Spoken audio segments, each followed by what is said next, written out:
కాబట్టి అమలారా ఇలారా, మరి నువ్వు ఏ స్థితిలో ఉన్నప్పటికీ, నువ్వెంత ఘోర పాపమైనప్పటికీ, నువ్వు ఒకవేళ బలహీనరాలు అయినప్పటికీ, ఒకవేళ పేద స్థితిలో ఉన్నప్పటికీ, మరి నీలో ఎన్నో మరి తప్పులు ఉన్నప్పటికి కూడా, ఈ లోకంలో ఎవరు కూడా తప్పులు ఉన్న వారిని ప్రేమించరు, కానీ యేసయ్య ప్రేమించేవాడు ఉన్నాడు.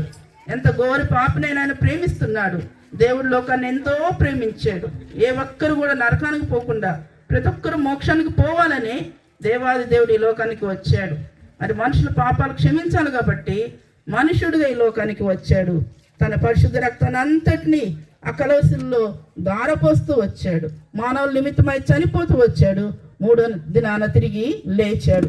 అయితే ఎవరైతే యేసయ్య రక్తం పాపాలను క్షమిస్తుందని విశ్వసించి నోటితో ఒప్పుకొని హృదయంలో విశ్వసిస్తారో వారిని తన బిడ్డలుగా చేసుకుంటాడు, మోక్ష భాగ్యాన్ని ఇస్తాడు.